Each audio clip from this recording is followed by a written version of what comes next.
Without wasting time anymore, I straight away invite our first speaker, Mr. Frank Walton, to say something on the traditional philately for his presentation. So, Frank Walton, please come. Stage is yours. I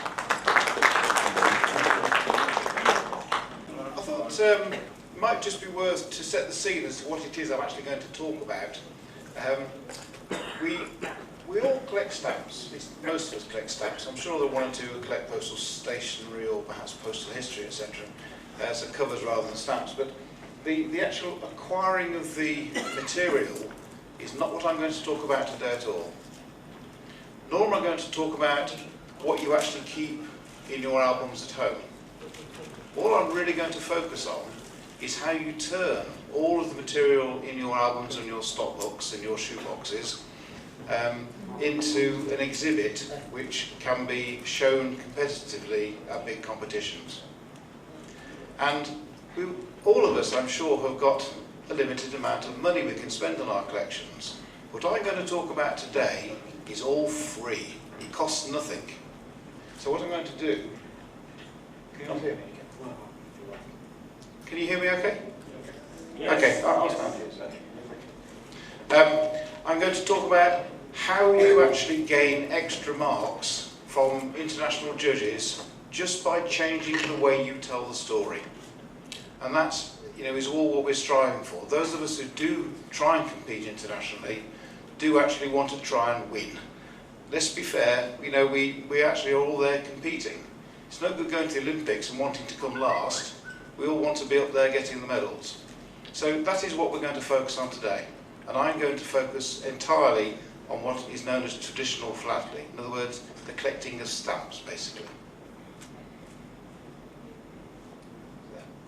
I actually quite enjoy people interrupting me and throwing things. So I do have a slide right at the end that says any questions, but please, if something's burning and you want to ask a question whilst I'm talking, just shout out and I'll be quite happy to stop and try and answer whatever it is you come up with. I like that, I prefer interaction.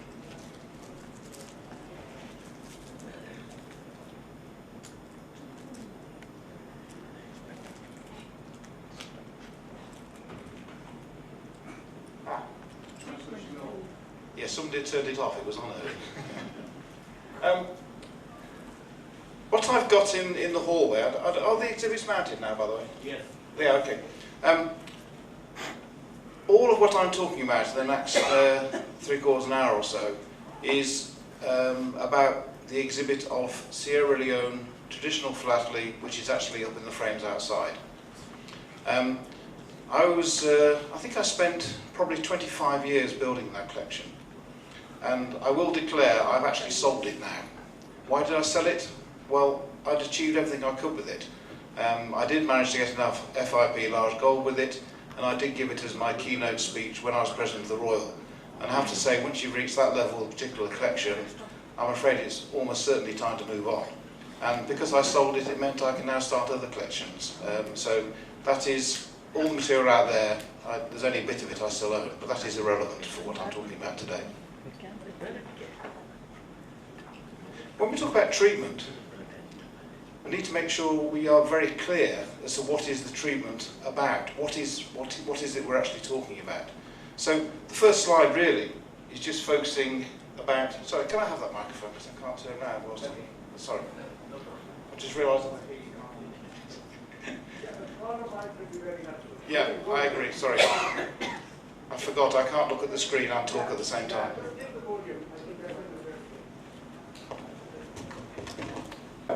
What is the treatment all about? The choice of title is absolutely the most important thing.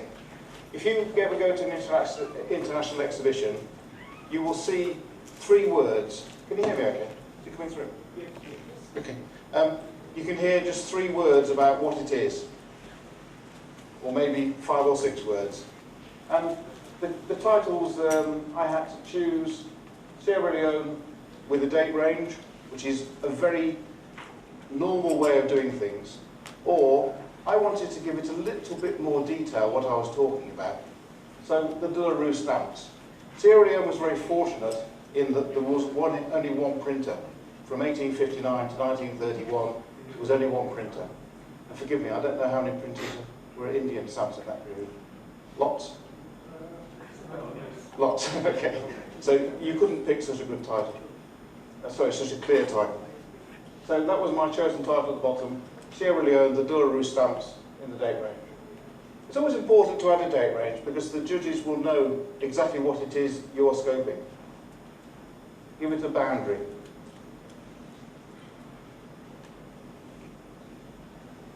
And there you set your own scene. You've given yourself the boundaries, the beginning and the end, and everything else will fit in the middle of it. The title page. A good exhibitor will spend almost as long writing the title page as they will the rest of the exhibit put together. If you think about, I don't know how many of you were at the talk last night, but the title page is the one thing which the jury get to see in advance. So if you take part in a big international exhibition, or indeed a national exhibition, certainly in England we get the title pages several months in advance of actually going out to judge. And the jury will actually get to see exactly what it is they are trying to judge. And this bit at the bottom, report. No, there isn't a point. The bit at the bottom is the... sorry? Where's the point?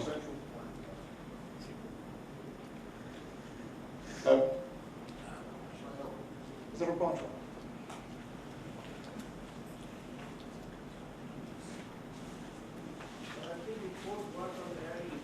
No, it doesn't work. Oh, is that what it is? I will give you an idea. Sorry, don't worry. I will go over here and point. This bit here. Technology works in my finger. The bit at the bottom is a list of literature which I have referenced during my building of the collection.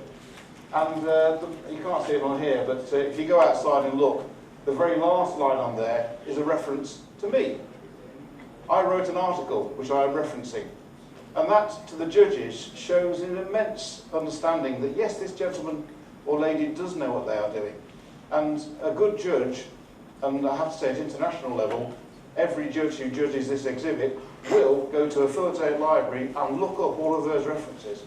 They will actually try and understand what it is the exhibitor is trying to tell the story about. And if the judge sees your own name in there, then they're thinking, yes, this is good, this person does have knowledge, which is always good because the marks are free. There's no money involved. So,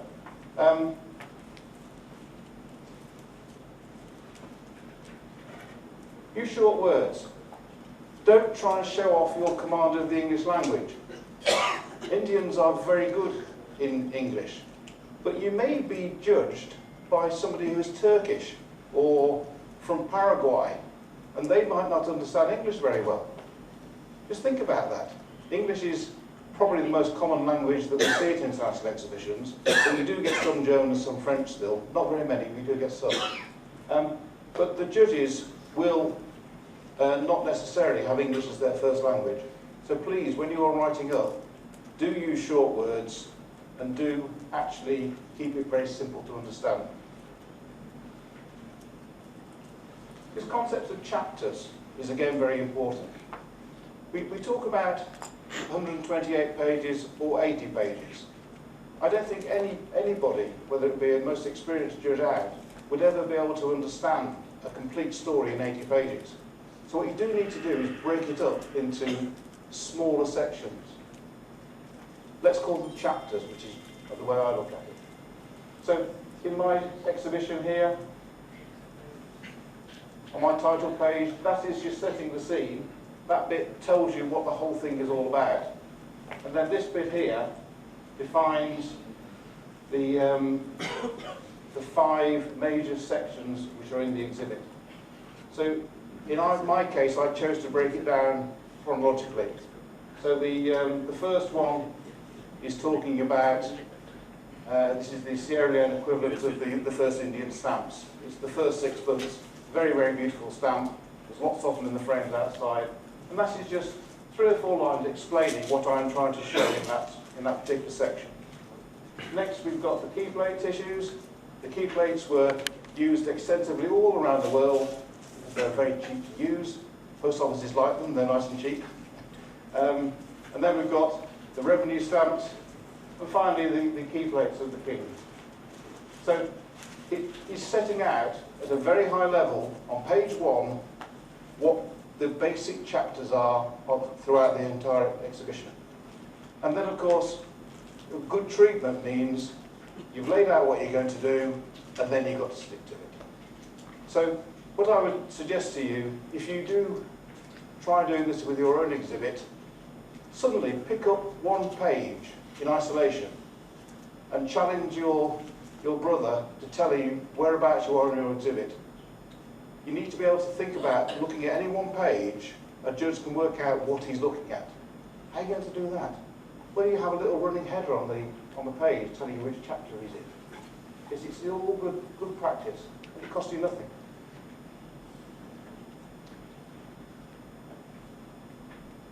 Traditional philately is a bit of a bucket. If you think about how classes in philately at exhibiting level came about, if you go right back to the 1900s, year 1900, the first international exhibitions were still held in the late 1800s. But they had classes of competition called My Best Album, or collection with more than 2,000 stamps. It was all very, very different to what we now see today.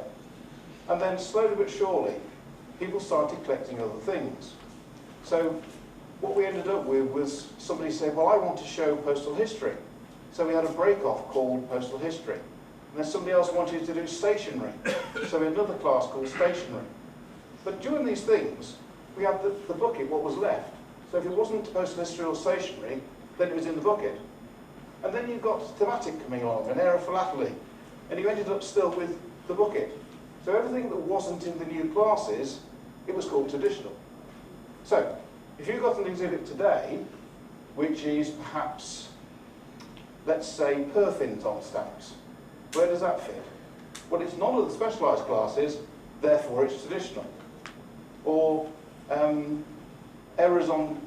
design errors on stamps covering 100 countries. That is traditional, because it doesn't fit in any other class. So, if you've got a very small country, and the example I normally quote is Zululand. Zululand only issued stamps in the late Victorian period. By 1905 or thereabouts, the country had become part of South Africa. And I defy anybody to put a 5-frame exhibit together of Zululand stamps. There is not enough. But equally, the postal history is very rare. So you couldn't put a postal history exhibit in 5 or 8 frames of Zululand. So what do? You have an exhibit called The Philately of Zululand, which is half half traditional stamps and half postal history. Where does that fit? It's traditional, because it doesn't fit anywhere else. So traditional philately is the bucket which everything goes into if it doesn't fit anywhere else.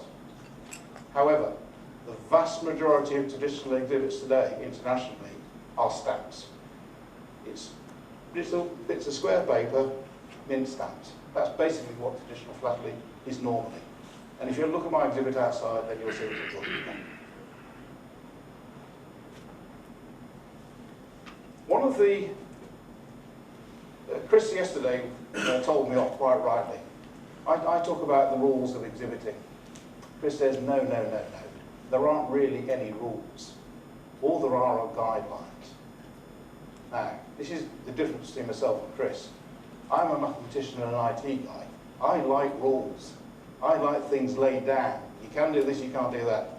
Chris is an actor by profession originally. He likes nice and woolly. He likes things of feeling. And he likes guidelines. He likes to be able to bend them. And traditional philately, push them. Yeah, okay, he's waving at me. But you're taking a risk if you do this. If you push it further than the judge thinks you ought to be going, then you're in trouble. But anyway, we do digress. But I suggest you don't push the boundaries of your first exhibit.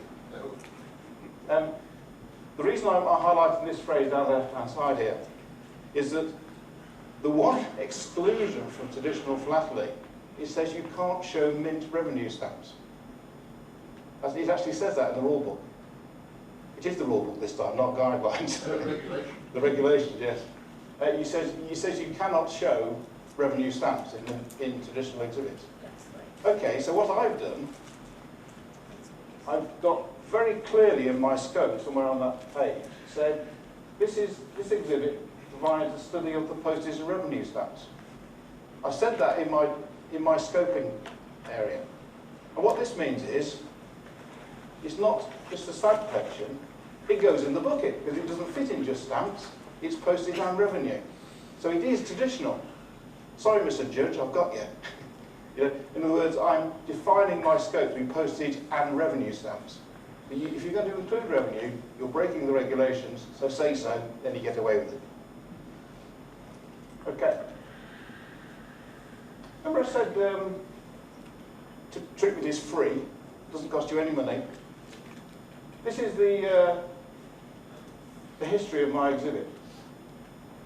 2003, in England we used to have a way of showing an exhibit in 5 frames or 8 frames at national level. And on the left-hand column, year 2003, I put my exhibit in 8 frames at it used to be called the international class at London's exhibit. And I got 85 points, which I was very pleased with. In fact, I was delighted. I thought, yes, I know how to do this, I've won. Because 85, as you start going out, well, actually that's not where you're trying to get to. But the thing I'm trying to show you here, I was talking yesterday about treatment, about presentation. When you're getting up to this sort of level, you ought to be scoring 5 every time. You go and look at other good exhibits who've got gold medals at any show and learn from them, and you will score 5.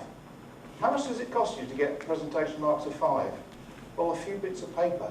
It's nothing, it's free. It's always good to enhance your exhibit by getting free marks. But treatment. This is where, I gained 10 marks over the years, but look where they come from. It's this, treatment and importance. So importance is roughly the same all the way through, but treatment has gone up from 24 up to 29. And all that cost me was learning how to do it. Listening to talks like what I'm giving you today. If you can suddenly add 5 marks just by changing the way you tell the story, then we would all benefit.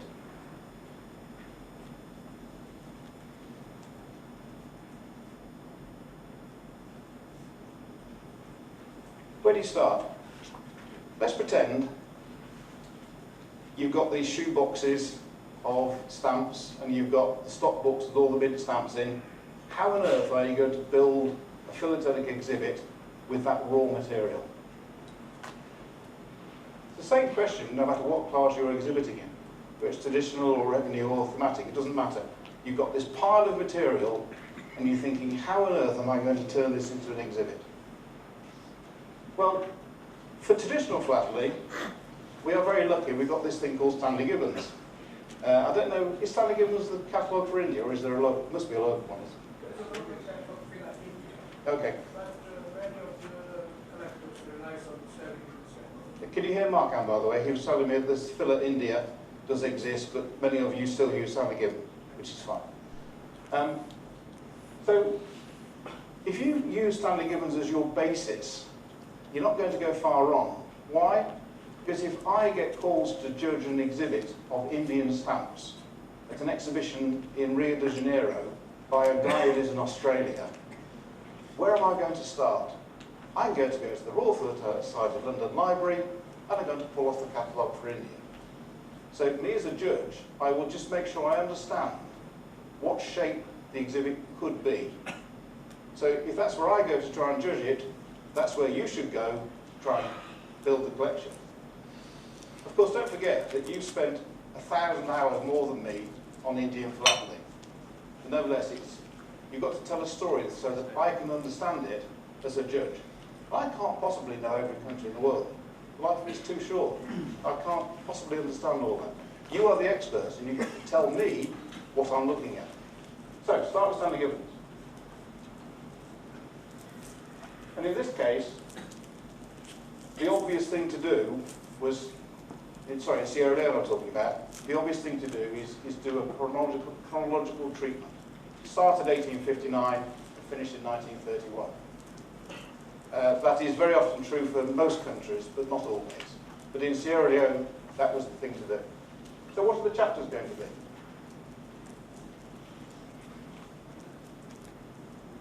I decided originally just to do 3 chapters.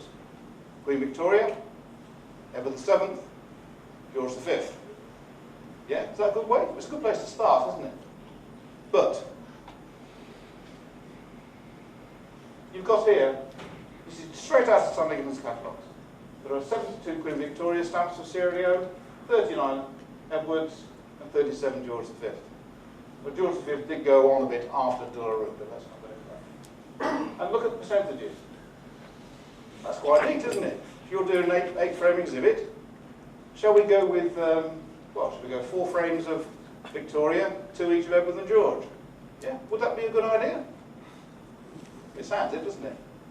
But Edward VII is tedious. It is horrible. It's very boring, Edward VII sounds. So what did I do?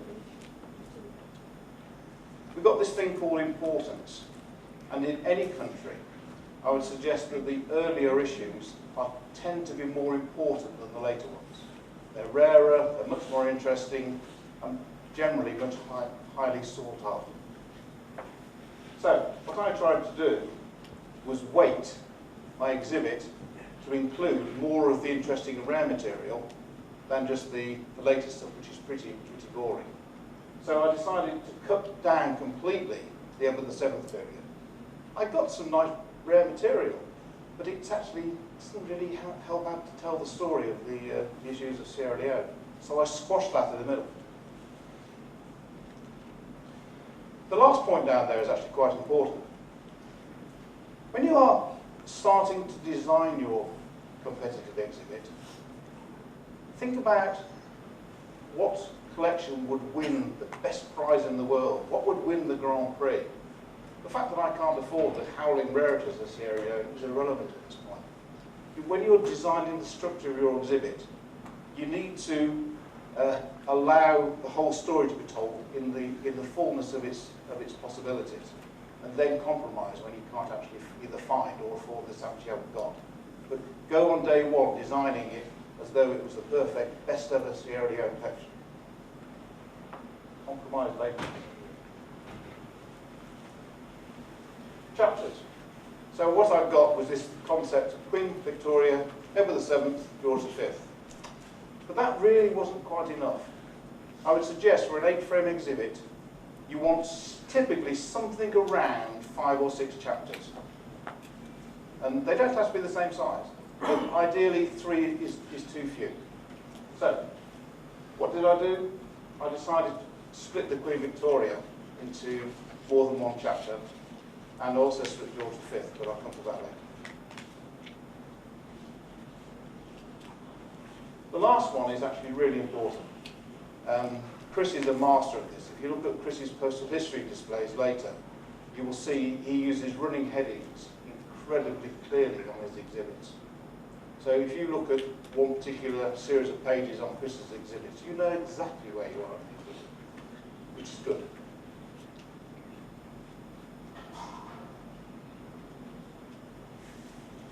And this is the way I actually broke down my chapters.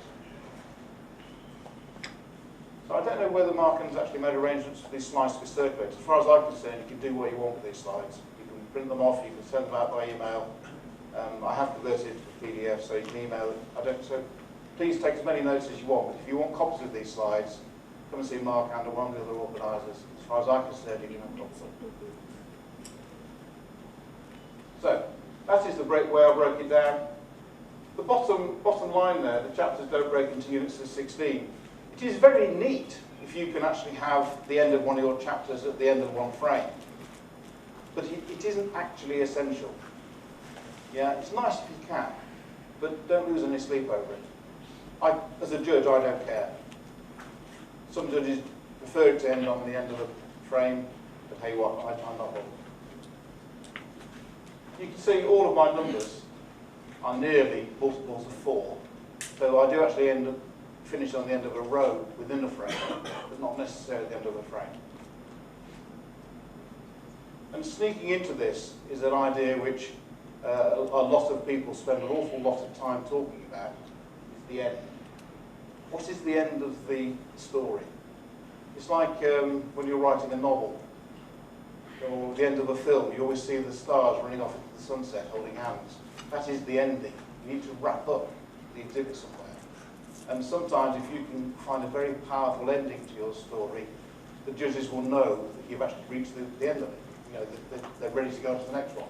Sometimes things just stop, and that isn't actually a terribly good treatment. Right, so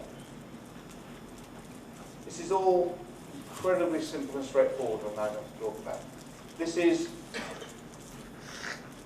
the ideal way of doing it, in my opinion. However, we all know that the world is not ideal. What I'm just trying to show here is a very standard way of presenting a competitive traditional exhibit. So what we've got a beginning, lots of chapters, an end. What could possibly be simpler? But if you stick to this structure, then your own brain you will understand. If you have a new stamp, you'll know instantly which chapter it belongs in. And you can segment your own collections based on this principle. The beginning is really just 1 or 2 pages outlining what it is it's all about.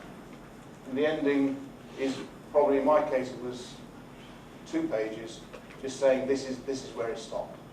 But in between, we've got these chapters. So, what is within each chapter? What you're doing is, as the Americans would say, you're doing the soup to the nuts. If you understand that expression. It's telling the life of the stamps which you have put into that chapter. So what is the life of a stamp? What is the life of a postage stamp? Essays. Somebody's got to design it. Somebody's going to get a piece of blank paper and draw a picture. That is where it all starts. And of course, very often you get 5 or 6 people doing different essays. And post offices then pick which one they want. So if you can get multiple essays of a particular design for a chapter, that is brilliant. However, I completely recognise that not all countries have that material available. If you look at Scandinavian countries, there are very, very few essays and proofs and trials actually on the market. But if you're exhibiting Sweden, please say at the top, specimens and proofs are all in national collections. You don't leave it blank. You know, the judges, where are they? The judge won't be an expert in Finland, or he might be, but he might not be as well. You've got to tell them that these things don't actually exist. Yeah? Really important you do that. You show knowledge as well, of course, by saying that these don't exist, or these are not on the market, or all of the essays are in the collection of Her Majesty the Queen, or all of the essays are retained by the Postal Authority. Yeah, so it's really important you state that. True. So, essays and proofs, yeah, we all know about those. They tend to be expensive. If you're striving for marks in the 90s, you've got to have them. Yeah, the judges will be looking for that rarity, which you will exhibit by having this exhibit. Specimens. There are 2 sorts of specimens generally. There are those which are part of the printing process. So there are, in effect, they are specimens which were printed off. Sort of colour trials will fit into that, if you like. But then also you've got UPU specimens.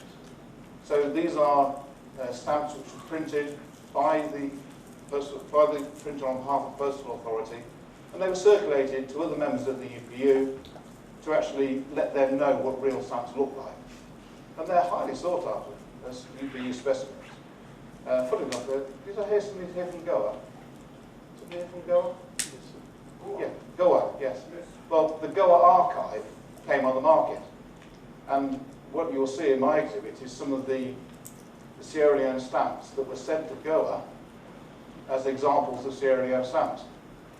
So basically, the way this worked was that if you were in Freetown and you wrote a letter to Goa and it arrived, how did the postmaster in Goa know that these were real Sierra Leone stamps?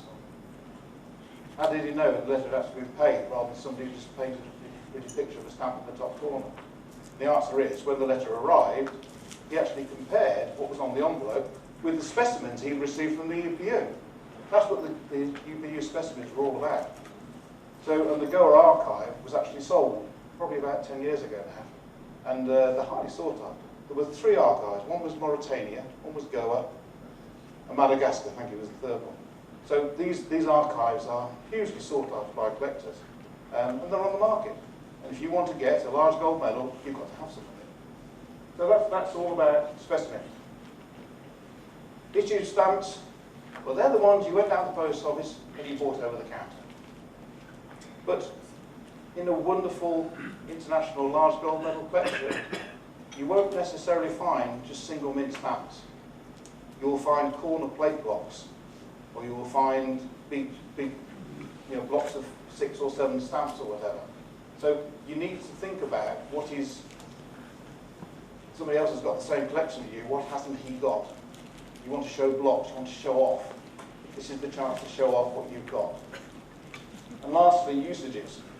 These are examples of the stamps used on cover. But I was talking yesterday, and Chris was actually agreeing with me. We don't always agree, by the way, but he agreed with me on this particular point. If you are trying to show the usage of a shilling rate from Sierra Leone to Goa, please show it with a single shilling stamp on it. Don't show it with a strip of 4. Let's strip of 4 threepences, because that wasn't what the threepence stamp was issued for. You need to demonstrate what the stamp was issued for. If you look outside in the frames, I don't think there are any covers, as Frank thinking. I don't think there's any covers out there which got more than 1 stamp on. In traditional Philately, what I'm trying to show is what the stamp was designed for. So if you've got a postcard, it's got a single penny stamp on it. That is what it was designed for. The threepence, Queen Victoria threepence, very rare stamp correctly used on cover. It was only used on an internal registered letter. Penny for post, tuppence for registration. Very rare to find them internal. And it's that sort of thing which the judges will know about and look for. So that's his usages. So, you can think about this. If you can take that theme and repeat it within every chapter, then you've got a very robust treatment. Okay? Some of those building blocks will be missing from some of the chapters. A, because the material is not available, second, they are incredibly expensive sometimes. But if you can strive for that, for perfection, and then fit around it what you've actually got, that works. I think all the slides I'm showing, this is the one key one, by the way. This is my main theme of what I'm trying to talk about today.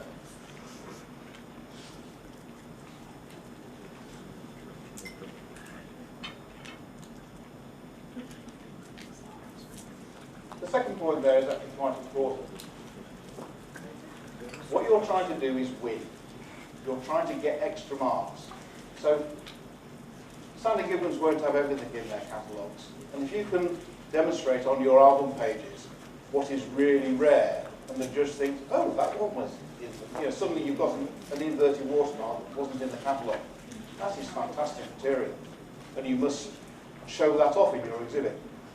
Go beyond the catalogue if at all possible. And that last one. If you want more marks, beat the catalogue.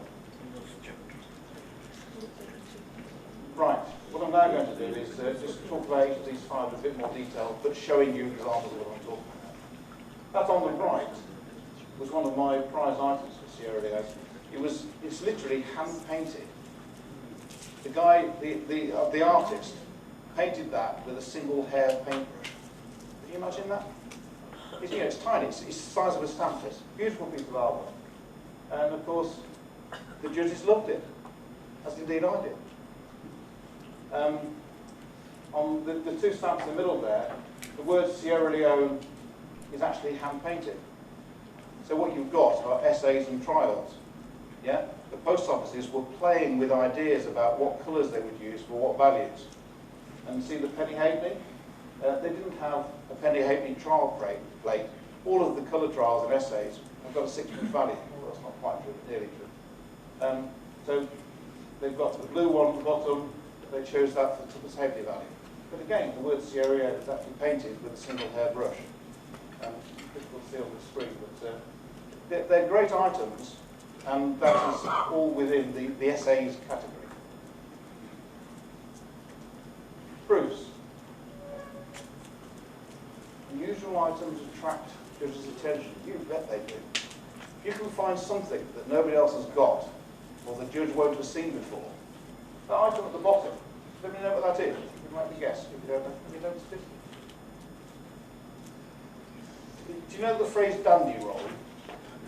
A dandy roll is the metal bits.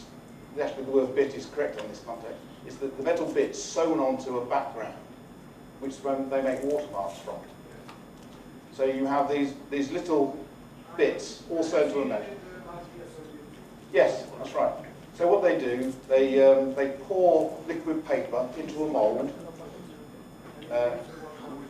That's right. What is the watermark? The watermark is just the thinning of the paper. That's what it is. Yeah. However, what this is, it's an inked print from the dandy roll.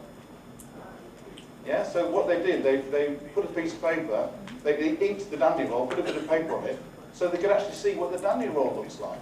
Is there a bit missing from the dandy roll? Yeah. Wonderful item. I found it in the back of a dealer's stock once. He didn't know what he got. But it just lifts your exhibit. If you've got something the judge won't have seen before, fantastic. Because that would have fitted into, did India use this paper? Crown Agent's paper? I don't think they did. No, okay, but many countries did. There's probably 20 countries in the world who use the Crown Agent watermark paper. And many other collectors have since seen this and say, oh, can I have that when you sell your stamps, Frank? The answer is no, it's gone to somebody else. But that item would have fitted into many other colonial collections. The top one. Anybody know what that is? Yeah, it's the De La Rue ink recipes. Yeah, De La Rue had this wonderful archive, which has now all been cut up, unfortunately, and it's now scattered across the planet in hundreds of different big collections. So what they did, they had a rule book for how you made ink. And Sierra Leone used ink number 771. So when the postmaster ran out of threepence stamps, he said, please run me off another 5,000 sheets of threepence stamps, ink colour number 771. And what happened when the order came in? De La Rue would go back to their records, they'd look up number ink 771, and they'd find the recipe. And it says here, you need 1 pound of phosphine yellow, 8 ounces of long silver varnish, 6 ounces of middle silvine varnish, 1.5 ounces of thinner. So they go to the store, come and get all this out, mix it all up, and you've got your ink. And that's how they kept the ink recipes consistent.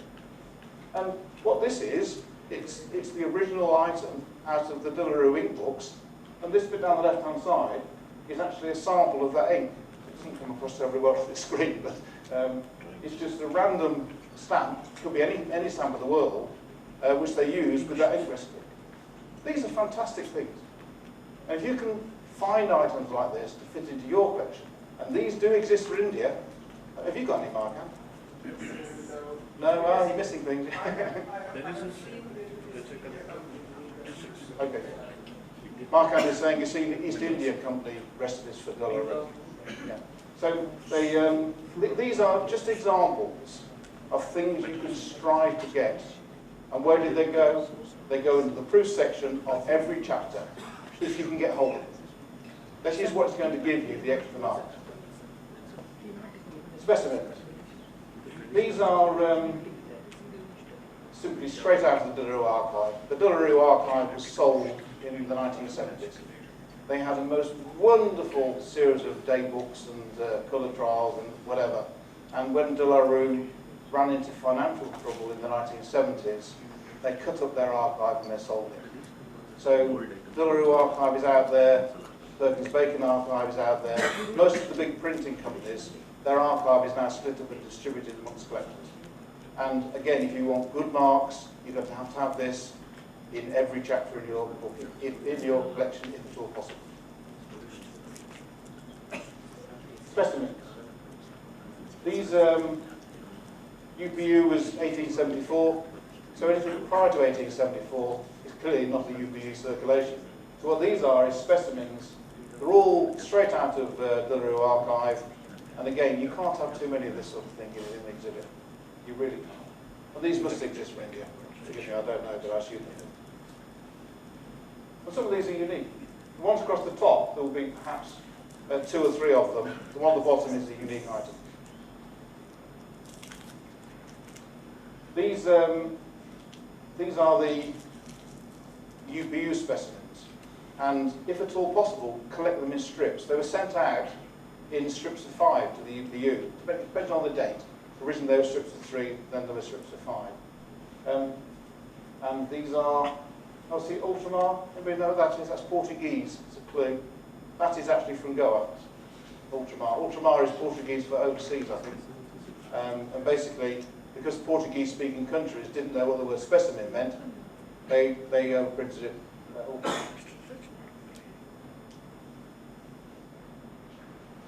Issue stamps. Generally speaking, if in a traditional exhibit, you need to use mint stamps. It's not quite as simple as that, because very often, I'm sure we all know, that mint stamps don't always exist. Some of the great rarities only exist in used stamps. Equally, sometimes a mint stamp might be 100 times the price of a used stamp. And you know, we all have finite budgets, or most of us do.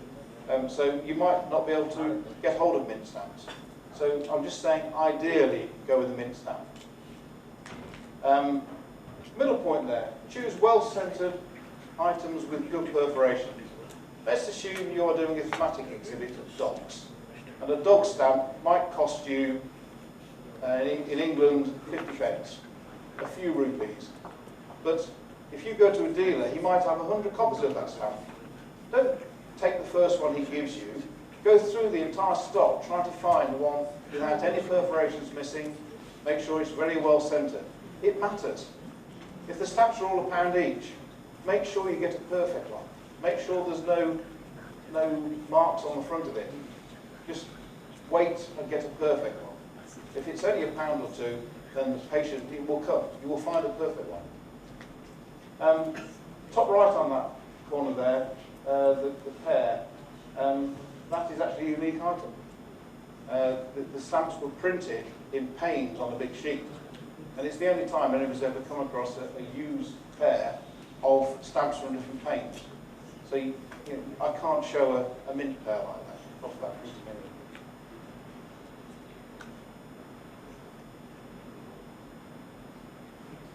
Positional blocks always have impact. What I mean by impact is visual impact. They look pretty. That page on the right-hand side there, they're all higher values. When I say higher values, higher face values, they're the shilling stamps very often. They do go up to the pound as well, £5 in fact. Majesty's got a corner block of the £5 value. If that was on the market, if I sold my house and my children, it's certainly not. Yeah, isn't that just a visually attractive page? Some people say it's too bright, but nevertheless, it has a visual impact. The judge will go straight to that and look at it. That's nice. And that's what you want. That's the impact you're trying to get across. And you know, a big pane of the first issues is always nice as well.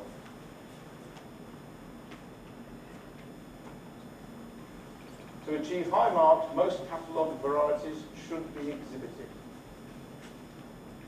Absolutely. If you are trying to win a Grand Prix, please don't have the missing penny variety, whatever. You know, if you're expecting to get 97, 98 marks, then you really do need to have everything. But on the other hand, if you're trying to get from 83 marks to 87 marks, put in a few more if you can get hold of them. It's the rare items which take a collection from ordinary to good, and that's what you're trying to achieve here. Show knowledge by including items which aren't in the catalogue.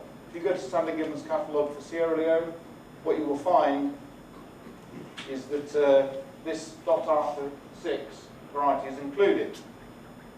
but there's an equally fine .after E variety, which sadly others won't put in their catalogue. I've been arguing with them for 10 years, they will not put in their catalogue, and I do not know why. But as an exhibit, that's fantastic for me, because I can demonstrate knowledge that this exists. We're talking about the Gandhi stamp with the blob in the hair. The fact you found more than one suggests it was probably on a plate, printing error on a plate somewhere. That's fantastic knowledge that you are demonstrating. And if it's not in the catalogue, even better. The other ones are just rare items, which I'll let you find on the pages if you want. So these are issued stamps. Well, that one on the right-hand side, by the way, is a used example of a double overprint. I'm not sure it actually exists mint. It exists mint in the Queen's collection and in the British Library, but I don't think the one is out actually on the market, which is why I showed you.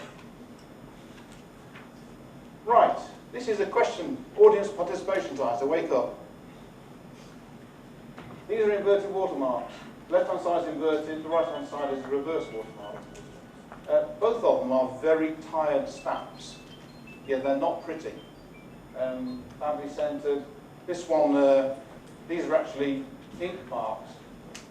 What you used to find in some countries, particularly in Sierra Leone, if you used to give your mail to a runner to take it to the post office, what he might do is be tempted to rip off the stamp, throw the letter away, and then you could actually go to the post office and reclaim the money. Would that ever happen in India? I don't know. But certainly in England, you can return mint stamps to the post office for cash. So if you've got a servant who you're sending a letter to the post office, very tempting for him to rip it off. So what the senders of some letters did, they would actually tie the stamp using these dashes to the cover, making the stamp no good otherwise. So, inverted watermark, one of 3 copies known. It's not a pretty stamp at all. On the right-hand side, the reverse watermark, the only copy known. But it's terribly badly centred. So would you include those in your exhibit? Yes, certainly.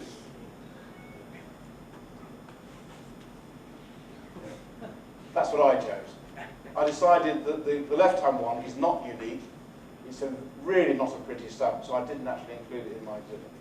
The right-hand one I did. But this is where your judgment comes in. And if you've got half an empty page and you're trying to fill it with the Queen Victoria issue, then by all means put it in. But don't squeeze it in. But my judgment was not to include it. Okay, usages. The aim is to show one cover with a single usage of a key value. This is not a postal history exhibit. This is a traditional exhibit. So this is a typical page. It is actually chapter 2 in my book, in my exhibit. And I've got one of each of the 4 issues. These here, by the way, you can't read them, but they're the numbers of stamps printed. Okay? I'm showing knowledge. These are not in Stanley Gibbons' catalogue. I've been through the archives, I've looked in the very serious handbooks on this subject. I have learned about the subject. I'm telling the judge, I know about this. I'm demonstrating knowledge. So they're the numbers issued. They're all very low. These are quite rare stamps. And I just wanted to fill the page with something which demonstrates what the stamps were used for.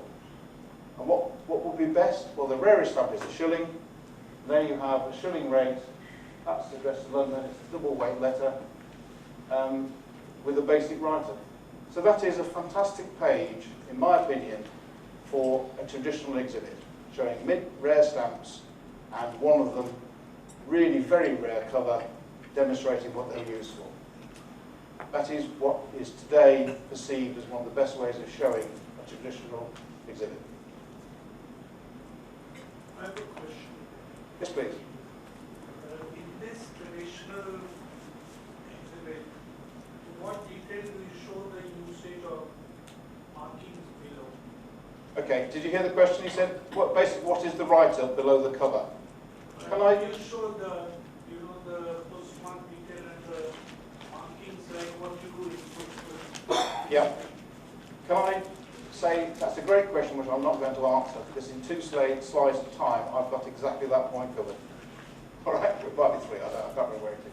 But the question was, how much information do you put underneath the cover? And I'll come to it in a moment.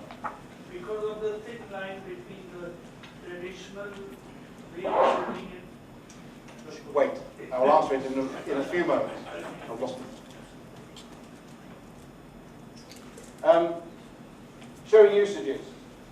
It's dead easy to pick any old cover out of your stock books to demonstrate the use. But what the judges are looking for is something unusual. So here we've got, I don't know if you can read that, it's a tuppence stamp, top right. The rate to any Commonwealth country in George V period was tuppence. And I must have 50 of these in my collection at home. Or I have. I might now still got. But that one is addressed to the Falkland Islands. How many letters went from Sierra Leone to the Falkland Islands? Not very many at all, I would suggest. So this is what the judges are looking for, is something different. Okay? The bottom left-hand one is a penny stamp, and it is the correct usage of a penny stamp. The penny was the most common stamp printed in Sierra Leone. It was the internal letter rate. So any letter from one office in Freetown, sorry, an office in Sierra Leone to another office in Sierra Leone was a penny. There were, yes, millions of them. But this is actually an officer's letter rate. Very rare usage. It's also quite a pretty colour. So you find the unusual, is what I'm trying to say. Pick something that's pretty. Pick something that people say, oh, I've not seen that before. That is what gives you extra marks for treatment and material. Caption competition. This is what I was trying to just allude to. This cover here. Any postal historians in the audience would like to say what they're seeing? Do you recognise this? I'll describe it first of all. It's a cover from Freetown to London, dated 1925. It's postage due, yes. Now, I'm sorry? It's underpaid. What had happened was that this date, which I can't read upside down, 1925, 25, 26. They paid a penny. The postage rates had gone up a few months before to a penny halfpenny. Okay? So, what Freetown did, they put the T on it, letter T here. Text. And we all know the rules, yes? Text. What is the deficiency? A halfpenny. What is the postage due? Double the deficiency. We all know that, don't we? That's exactly the point. That actually is not right. In the... We need to move, Chris. That's the old building anyway. The Royal's got a real problem, by the way. This logo, that's the front door of 41 Devonshire Place. When we have a new building, that won't be right anymore. So we've got to get a new logo. Anyway, we digress. But the point here is that I think it was in Madrid, the UPU Congress in Madrid in 1924. They changed the rules. Double deficiency is still true. However, it is a minimum penny halfpenny. Yeah? And that was only in place for a few months, that rule. And this cover actually demonstrates it. People in Freetown weren't actually very savvy. They didn't quite know what was going on. So they charged it double the deficiency, a penny. Arrived in London, FB is Foreign Branch London, and they actually knew the rules in London, and they said it should be a penny halfpenny. So, great colour. It's pretty as well. So, this is a traditional exhibit. So what I've just explained to you would take a page and a half of writing in a postal history exhibit, or 2 pages if Chris read it. Absolutely true. So Chris is going to get his own back later, so I'm quite safe grounded. So I offer you 3 captions. 16th of September 1925, die 1 penny used from Samboya, the name of the village that was posted in, taxed 1 penny in Freetown, however, minimum postage due, penny halfpenny applied. That's version 1. Version 2. 16th of September 1925, die 1 penny used from Samboya. Version 3. I'm not going to read that, but that basically was the whole story about why the UPU regulations had changed, etc. So, this is a traditional exhibit. It's exactly what your question was about, so I'm finally getting to answer it, sorry. So, you have a choice. The fact that you're showing in traditional, you're showing the usage of the stamp. So you've got to get across the date, what dye it was, what value it was. That's really important. But what else do you need to say? Okay, show of hands. Who votes for blue? 3 or 4 for blue. How many for red? 2. How many for green? Yeah, a few more, about double. Chris wants to vote for something not on the page, but... I do. I take out the value judgment in the last green. Oh, okay. Sorry. Show knowledge. If that cover was in a postal history exhibit, you'd have an entirely different write-up. This is a really important message of today, actually. Just because you've got one item in your collection, depending on what you're exhibiting, how do you present it? Well, I actually chose the blue one. Okay? But there is an argument for showing the green one because it is demonstrating fantastic knowledge. Yeah, that's one thing you're trying to get across. And I have to say that probably a third of me says green is right. But I did actually vote with my pen and said blue. Yeah, so what I'm trying to focus on, demonstrating you have some knowledge, but getting across the message that this is a traditional exhibit, not a personal history. I was just thinking, there are at least 2 books coming out shortly on UPU. Yes. And I think UPU history and the background of UPU is going to become more generally known in the next few years. So there's a fashion to this too. Sorry, can you hear, Chris? Yeah. There are 2 books coming. There are 2 books coming out on UPU in the next year or so. And I think there's something which is quite important, is that fashions change. And this is not, the rules, regulations, guidelines are not exact, and they do change. So I would actually say, I would mention the Madrid UPU Conference 1924 and not the rest of it, because I think in the minds of judges who are keeping up to date, the UPU will become more important in a way, or more widely known.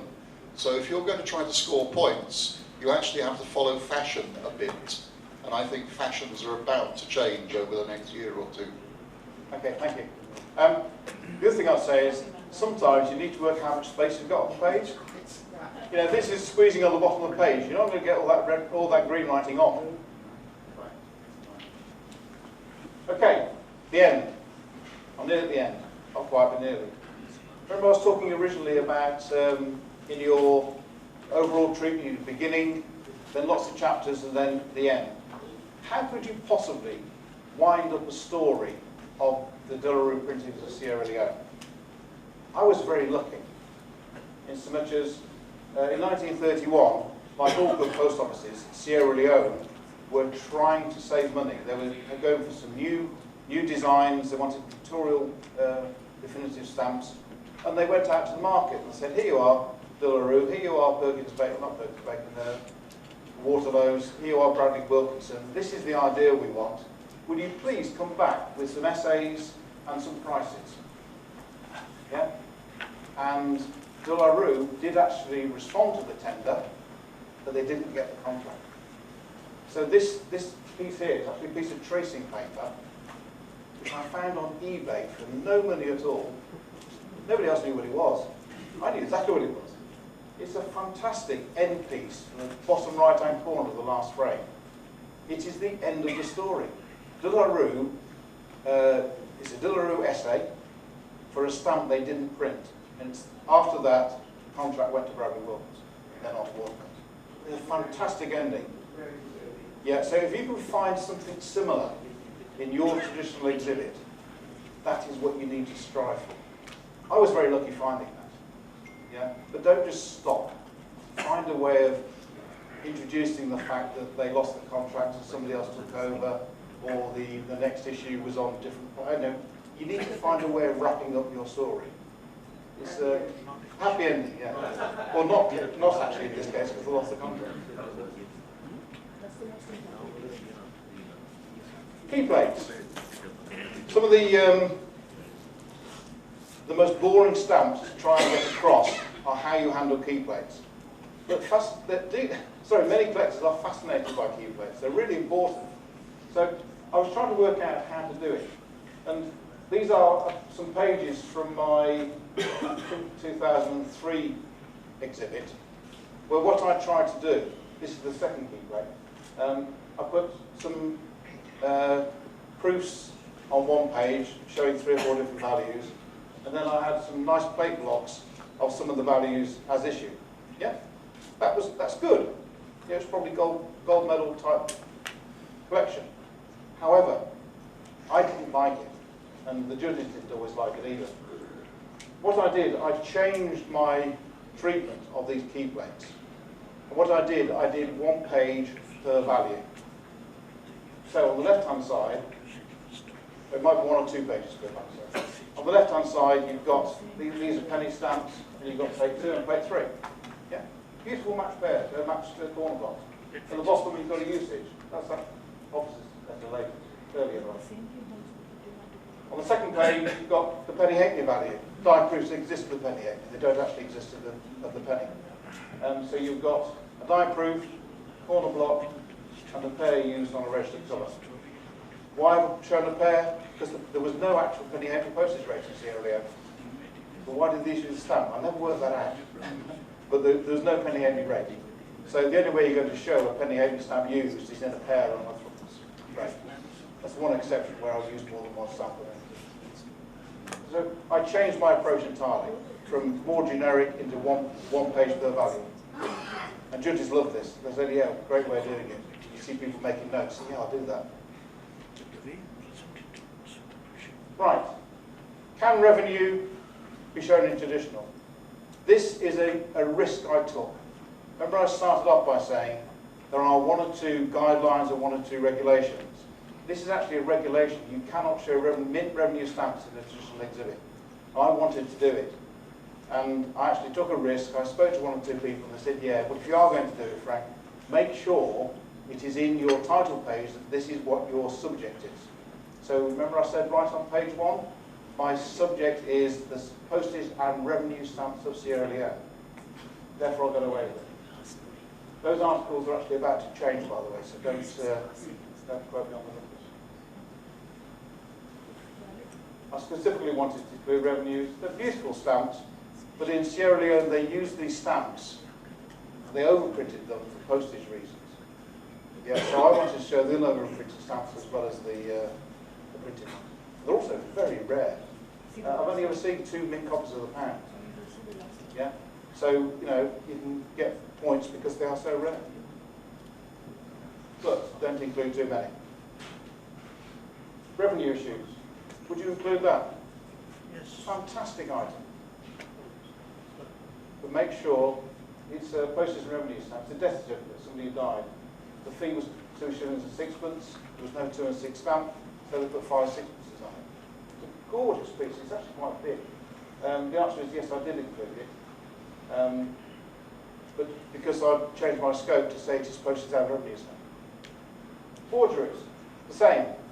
Some of the forgeries, in fact, the forgeries are more expensive than the mint stamps would be on some occasions. Certainly in Sierra Leone, Esperanto forgeries will cost you more than a die proof. So put some in, but not too many. You're not going to have page after page after page. Just put a few in. Conclusions.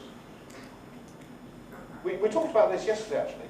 If you want to exhibit, don't pick a subject of which you can't. You know, if you want to collect inverted jennies of American airmail stamps, you're not going to get an 8-10 exhibit out of it. You know, so pick a finite subject. Pick a subject which can be exhibited.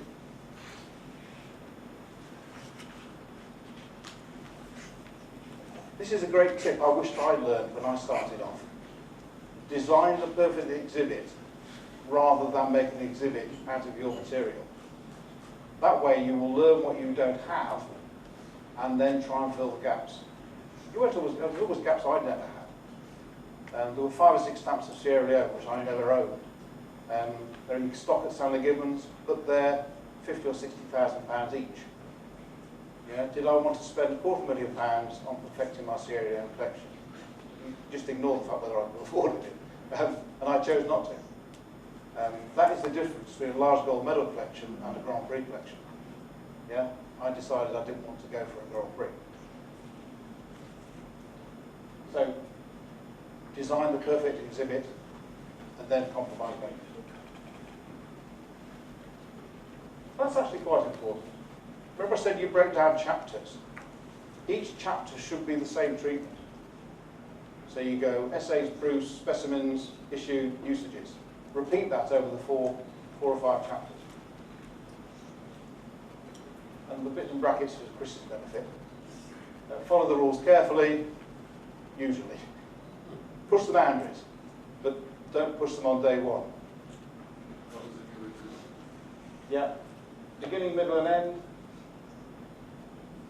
That last one's absolutely crucial. You can learn as much today by looking at the exhibits and the frames outside as you can by listening to us. Yeah? I said last night, if you go to a big international exhibition, wait till the last day of the show. Look for the ones that have got gold rosettes on and go and study those. Look at the way they've written it up. Look at their title page. Look at the font they've used. Look at how much white space there is. You know, just learn from the people who've got good marks. That is the way to emulate them. Any questions? And that's it from me. So we've got time for questions and talk about it?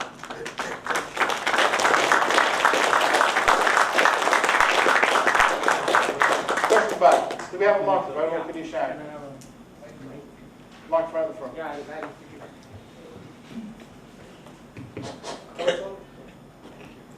Yes, you were talking about forgeries. So I've come across, there are some famous forgers who are known, like Fournier, and those were sold in the market. Okay, now I have my question is, for example, Portuguese India collection, what I collect. I have some gaps in the collection. As you said, I simply can't afford some of those original stamps, and I don't want to buy them.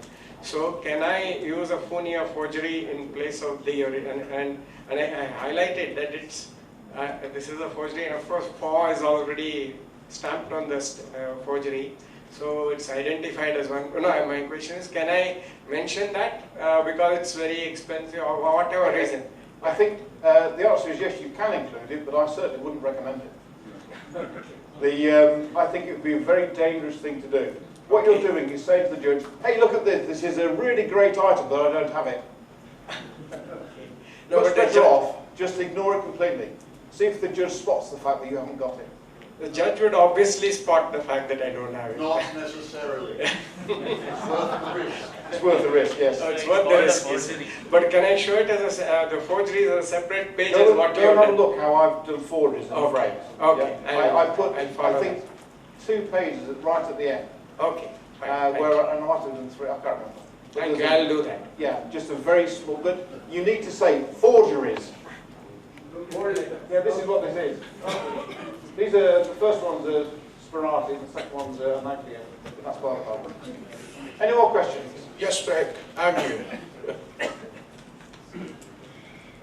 I collect 1929 airmail stamps of India, and there is a set of 6. Yep. And a part of the set, 4 stamps were overprinted in Kuwait as well. When part of the set, 4 stamps, has been overprinted with Kuwait. Yes.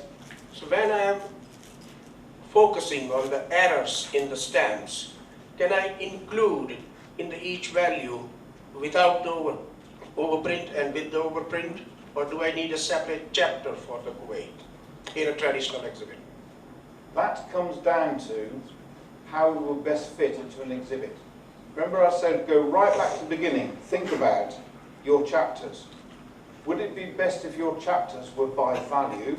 By value, yes. Six chapters, 1 per value. Yeah. If you did that, then Yeah. I would put the varieties within that chapter. Okay. Or, if you were deciding to do it, maybe this is not a really good example, but let's say they were used in 3 or 4 different colonies. You got the home country and then 1 chapter per colony. Okay. In which case I would have put them in the smaller section. My chapters are going by the value. In which case include them in the chapter. Under the chapter. Definitely. Thank you. But do it on the front page, say what you're going to do, Yeah. and then do it. Thank you. Thank you very much. Any more questions?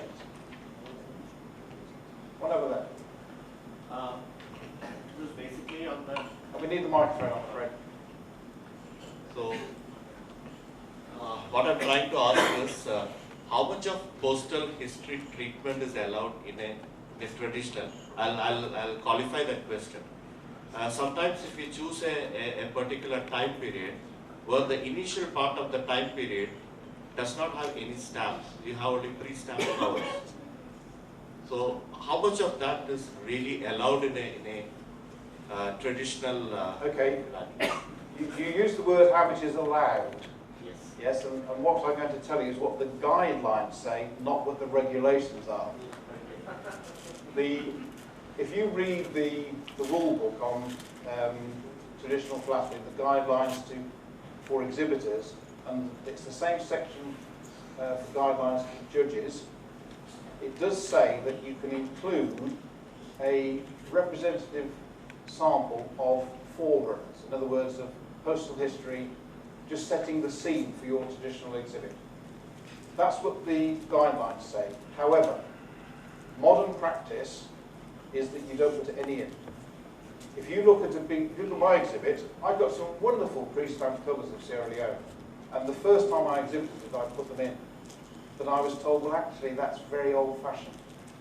And if you go to a big international show today, you will find very few exhibitors of traditional philately will include any pre-adhesive colours.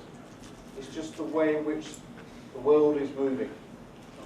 And most international judges would say, well, that's great, they're really nice covers, but what do they add to the story? The title of my exhibit was The Dillaroo Stamps. Yes, I can show off I've got some really nice pre-adhesive covers, but is that adding any value to the story? Absolutely not. So my advice today is I see fewer and fewer of these people doing it. Chris, are you chipping in? Well, just to ask a question, because I'm not a traditional philatelist. Might you use, if the first stamps were penny, tuppence, threepence and fourpence, might it not be reasonable to put in a pre-stamped penny, tuppence, threepence and fourpence and say these are the reasons the stamps were issued? It would be completely reasonable, but I wouldn't advise it. Judges saying, well, what is the point? It depends how you set the scope and the title. Yeah, my title is, don't put any postal history in at all. Yeah. Any more questions? One over there, please. My friend. Shout it out. Where would you put postal stationery? One where to do exhibit of only postal stationery. Okay. The question was, where do you put postal stationery? Well, the answer is very simple, in the postal stationery class. Yeah, there's a separate FIB class for postal stationery. And if you, the world's expert in this is a gentleman called Lars Engelbrecht, who's a Danish guy. And if he was standing here giving the lecture today, he would repeat exactly what I said for traditional philately, but use postal stationery examples. Postal stationery, and I'm actually personally writing a postal stationery exhibit now, I've got a new collection, which is postal stationery. And all of the guidelines, and all of the techniques for postal stationery are exactly the same as traditional philately. Yes. Some of you will have heard the name Alan Huggins, who's the world's leading postal stationery guy. He calls postal stationery stamps with large margins. That's what he calls them, and that's exactly what it is. But be very careful. It would be most unusual in a traditional exhibit to include some postal stationery items. The only time I've seen it done successfully is where they have the same design and the die proofs are the same, if you see what I'm trying to say. The key plate designs for many Commonwealth countries, and forgive me, I don't know if it's true from India, the key plate designs were used on adhesive postage stamps and as the insignia on postal stationery. You might get away with it then. If this question is really related to the traditional philately in the combination of the postal stationery, the answer is that you can include the postal stationery with the same design of the stamp if it is printed. What I collect is the 1929 airmail stamps of India, and the same design of the stamp is used for the postcard, the 4-anna postcard, the blue one, and on the 8-anna stationery. And there are two variations in the 8-anna stationery envelope. One is the 8 anna, and another one is the 7.5 anna with the reduced rate. So yes, you can put the stationery in the traditional exhibit if it is the same design. But your title should be the stamps and postal stationery featuring the ML design of India. Yeah, Make it absolutely clear in your title and on your scope that is what you're doing. And you'll get away with it. That's very good treatment. I'm happy with that. yeah, excellent. Thank you. How are we doing for time? Do you want to me to wrap up or any more questions? Any more questions? I want to be clear about that slide, sir. Yes, but only include nice, clean ones which may confuse color. Yes. More information. He wants some more Yeah, information. okay. What I was trying to say was, in fact, the gentleman at the back makes the point perfectly for me. What I suggest is you don't include a forgery on a page of one of each value and try and confuse the judges. Make a point of saying, this is, and if you wanted to, you could put those stamps next to an issued stamp and blow up the areas where the designs are different, to show knowledge as to, in fact I think there's some pages in my display on this, not sure if they left them in or not, but the sixpence stamp, the way you tell the sporadic forgeries, the foot of the letter R is different. And I used to have some enlargements, I honestly can't remember whether it's in the exhibit or not. But make sure you are demonstrating your knowledge and not trying to, in England we say, pull the wool over the judge's eyes. Do you understand that expression? No, make sure they know you're not trying to cheat. Be very clear what you're doing. Question over here. Is there a question? No? Oh, one more at the front. Well, make this the last question, please. You were saying forgeries can be included, but doesn't it imply wastage of space in the exhibit? Doesn't including forgeries. Forgeries, you said forgeries can be included, but doesn't it imply wastage of space in the exhibit? It depends how you tell the story. I think in my 128 pages, I've probably got one page dedicated to forgeries. And my argument is I am demonstrating knowledge. Some of them are rare as well. So I'm showing good material because it is rare, but I'm showing knowledge because I know how to tell forgeries from real things. But do it, as in here. As in you don't include too many. That's my very strong advice. They should be included only if you want to demonstrate your knowledge or if they are very rare. I would say that, yes. So the run-of-the-mill Fournier forgeries, you can find those at any stamp fair at 10 pence a piece. Why bother put those in? Would be my work. Right, I'm going to wrap it up there. Thank you very much for listening to me.